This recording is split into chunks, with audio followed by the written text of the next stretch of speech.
یہ کوئی معمولی لڑائی نہیں تھی، نہ ہی کوئی خفیہ سازش تھی یا روایتی محاذ-آرائی تھی۔ یہ تاریخ کا وہ لمحہ تھا جب ایک قوم پہ حملہ ہوا مگر جواب میں گولی نہیں بجلی گری۔ ایران پہ یک طرفہ جنگ مسلط کی گئی لیکن دنیا نے دیکھا کہ اس کی سرزمین کے بیٹے نہ جھکے نہ رکے نہ بکے۔ دشمن نے سمجھا تھا کہ ایران بکھر جائے گا مگر ایران تو بیدار ہوا، اور ایسا بیدار کہ میزائلوں کی گونج نے صہیونی خوابوں کو راکھ کر دیا اور امریکہ جیسی سپر پاور کو اپنی ہی بنائی گئی جنگ کی میز سے پیچھے ہٹنے پر مجبور کر دیا۔ جنرل موسوی کی ایک ایک لفظ میں وہ للکار سنائی دی جو صرف وہی قوم بلند کر سکتی ہے جو اپنے خون سے وطن کا دفاع کرتی ہے۔ یہ صرف ایک جنگ کا حوال نہیں ہے، یہ اس تاریخ کا آغاز ہے جہاں ایران نے دنیا کو یہ پیغام دے دیا ہے کہ اب کسی جارحیت کا جواب خاموشی سے نہیں، آگ اور آہن سے دیا جائے گا، اور وہ بھی ایسی شدت سے کہ دشمن کو اپنی پہچان بھی یاد نہ رہے۔ آپ سب پر سلامتی ہو، میں یاسر رشید ہوں اور آپ دیکھ رہے ہیں یاسر رشید آفیشل۔ ناظرین، اس ایرانی مسلح افواج کے چیف آف سٹاف جنرل عبد الرحیم موسوی نے حالیہ جنگ میں ایرانی عوام اور افواج کی کامیابی کو خراج تحسین پیش کرتے ہوئے کہا کہ دشمن کی جارحیت کے باوجود ایران نہ صرف ڈٹا رہا بلکہ دشمن کو فیصلہ کن شکست سے دوچار کر دیا۔ انہوں نے کہا کہ ایران نے کبھی جنگ کی شروعات نہیں کی، لیکن اگر اس کی سرزمین پہ حملہ کیا گیا تو جنگ کا انجام ایران خود طے کرے گا۔ یہ پیغام جنگ سے پہلے سامنے نہیں آیا، جنگ لڑتے ہوئے سامنے نہیں آیا، یہ تب سامنے آیا جب اسرائیلی ریاست نے امریکہ کی پشت پناہی سے ایران پہ غیر اعلانیہ حملوں کا آغاز کیا اور پھر خود ہی اس کا اختتام کر لیا۔ یہ حملے نہ صرف فوجی تنصیبات پہ ہوئے بلکہ جوہری مراکز، تحقیقی مراکز اور شہری علاقوں کو بھی نشانہ بنا گئے۔ جنرل موسوی کے مطابق ایرانی افواج نے اپنی تمام تر صلاحیتوں کو مجتمع کرتے ہوئے صہیونی دشمن کے خلاف وسیع پیمانے پہ جوابی حملے کیے اور مقبوضہ علاقوں میں ایسا آثار تباہی چھوڑا جو دنیا کی نظر سے چھپائے نہ جا سکے۔ انہوں نے یہ کہا کہ دشمن کے جنگی نظام کو ہم نے تباہ کر دیا، اور جن دفاعی نظاموں کو ناقابل تسخیر سمجھا جاتا تھا وہ ایرانی میزائلوں اور ڈرونز کے سامنے بے بس نظر آئے۔ صہیونی پناہ گاہیں اور بنکرز بھی محفوظ نہیں رہے، اور امریکہ نے جب ایران کے جوہری مراکز پہ براہ راست حملہ کر کے جنگ میں مداخلت کی تو ایران نے قطر میں امریکی فوجی اڈے العدید کو نشانہ بنا کے یہ ثابت کیا کہ اس کی افواج دشمن کی ہر چال کا بھرپور اور فوری جواب دینے کی صلاحیت رکھتی ہیں۔ جنرل موسوی نے یہ کہا کہ ایرانی قوم اور افواج کے عزم کو کوئی بھی مایوس کن حرکت متزلزل نہیں کر سکتی۔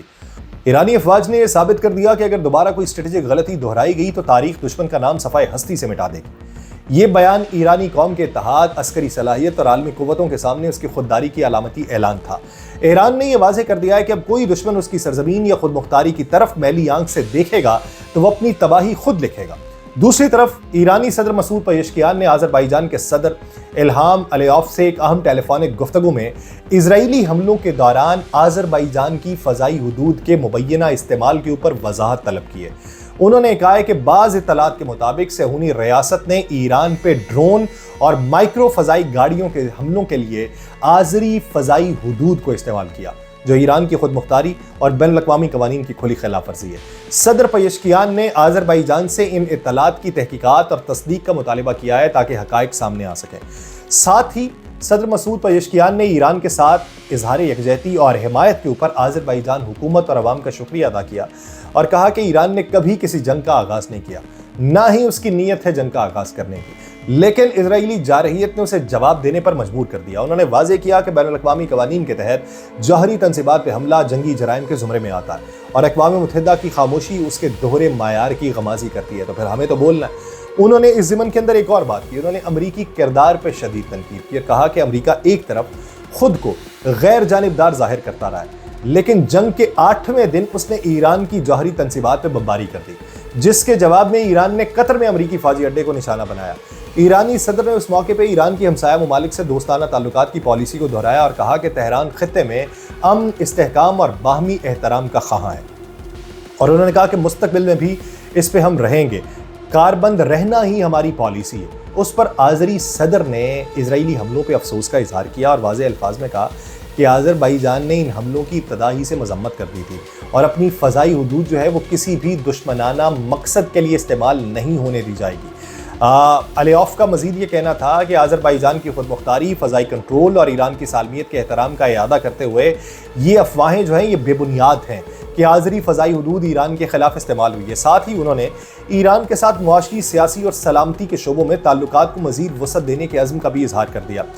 یہ گفتگو جو تھی یہ صرف دو ہمسایہ ممالک کے درمیان حالیہ کشیدگی کو کم کرنے کی کوشش تھی، بلکہ ایک سفارتی پیغام بھی تھا کہ خطے میں اگر کوئی جنگ پھیلائی گئی تو اس کے اثرات صرف حملہ آور تک محدود نہیں رہیں گے بلکہ پورے خطے کی ہم آہنگی اور سلامتی داؤ پر لگ سکتی ہے، تو اس لیے صرف کردار کسی ایک ملک نے ادا نہیں کرنا کہ جس کے اوپر حملہ ہوا۔ ایرانی سفیر سعید ایروانی نے اقوام متحدہ کی سلامتی کونسل کے اجلاس سے جو خطاب کر کے در و دیوار ہلائے ہیں وہ سب سے عام ہے۔ انہوں نے اسرائیل کی ایران پہ حالیہ جارحیت کو نہایت سنگین قرار دے کے کہا کہ صہیونی ریاست نے جان بوجھ کے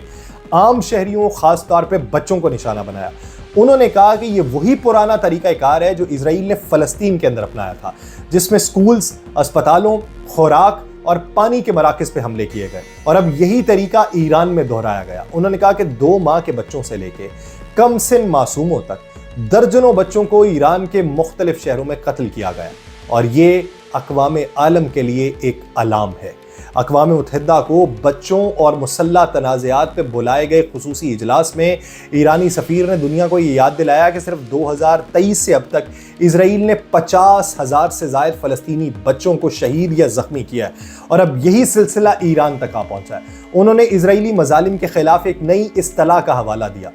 زخمی بچہ مگر کوئی بچا ہی نہیں، جو ان بچوں کی حالت کی عکاسی کرتا ہے جن کے والدین مارے گئے اور وہ خود زخمی حالت میں باقی رہ گئے۔ ایروانی نے یہ کہا ہے کہ اسرائیل کی جانب سے دانستہ طور پہ بچوں کو بنیادی سہولیات سے محروم رکھنا، بھوک کو بطور ہتھیار استعمال کرنا اور امدادی قطاروں میں کھڑے بچوں پر حملے، یہ سب نہ صرف جنگی جرائم ہیں بلکہ انسانیت کے خلاف کھلی جارحیت ہے۔ انہوں نے کہا کہ اسرائیلی جارحیت کو فوری طور پہ روکا جانا چاہیے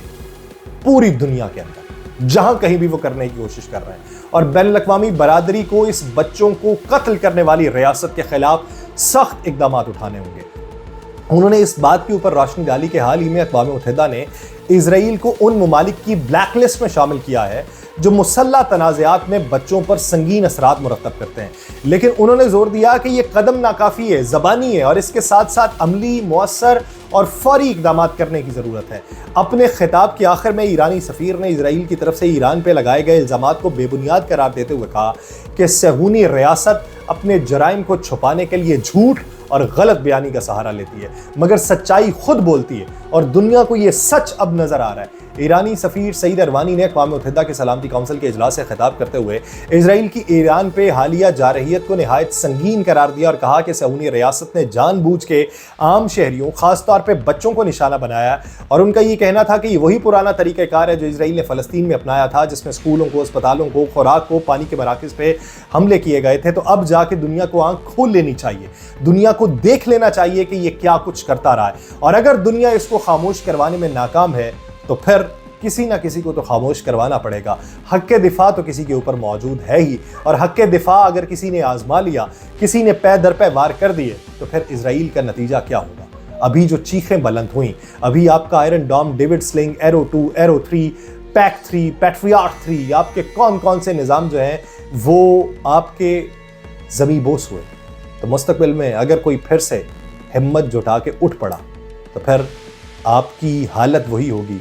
زخمی ریاست مگر ریاست ہی نہیں۔ اس صورتحال سے بچنے کے لیے ہوش کے اسرائیل کو ناخن لینا ہوں گے۔ مجھے دیجیے اجازت، اللہ نے کے بعد۔